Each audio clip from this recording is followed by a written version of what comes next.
So here we have Cindy Lou, and we are just on a walk in Camden on the trails, and we are heavily working on our leash skills this week. Now you'll notice that I'm keeping my hand held high, but I'm not keeping tension on this leash.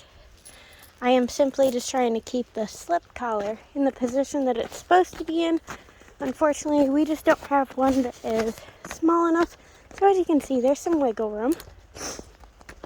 So basically, Cindy just has a lot of energy and a lack of focus when she doesn't burn that energy. So before we came here, we worked on just some leash walking up at the manor in the driveway.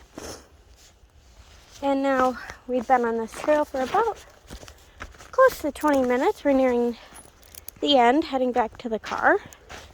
So, anytime she pulls ahead, I'm going to go, that leash is going to go taut, and that slip collar is going to cinch down a little bit and kind of do a natural correction.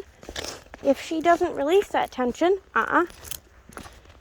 then I'm going to give laxity just enough to be able to deliver a proper correction with the slip collar. Just like so. And when it slips down, because we're not holding a bunch of tension onto it, I'm just going to readjust it, get it right up behind the ears, and we're going to continue walking. Overall, Cindy is just a dog that really needs to burn energy. Before working with her, she, this way. She just has an abundance of energy. So the key to any successful training session is setting the dog up for success. So for instance, Cindy, making sure she gets a good amount of physical exercise to burn some of that excess energy before working with her. That way you have a little bit more focus and she's more likely to participate and absorb in the training session.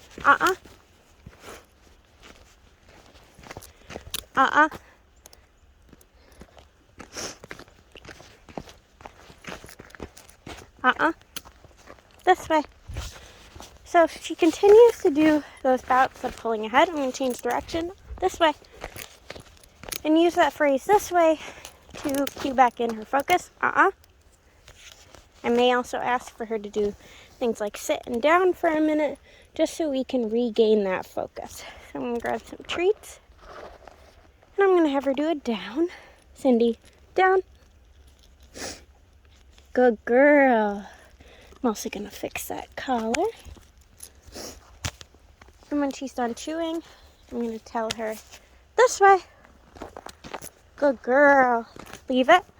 Anytime she goes to pick something up off the ground, I'm simply going to tell her to leave it. If she doesn't leave it, I'm going to give a little leash correction. Leave it. Good girl. Come on. Leave it.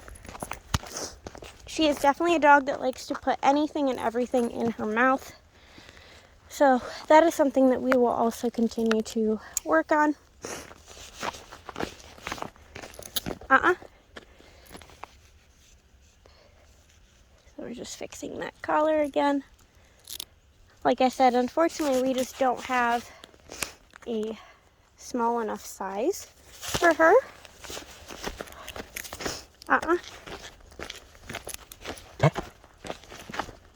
Come on. So I don't mind her sniffing the ground. That's fine. Because we're on a leisure walk. But I don't want her lagging behind or picking things up. Leave it. Because you never know what's on the ground. You never know what they're going to find. And you don't want her picking up something she shouldn't. Leave it. This way. Good girl.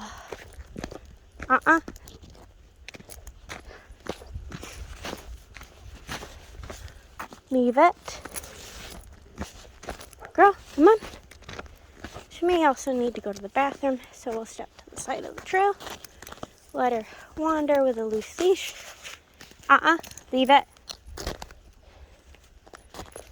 This way. Come on. Overall, Cindy's a good dog.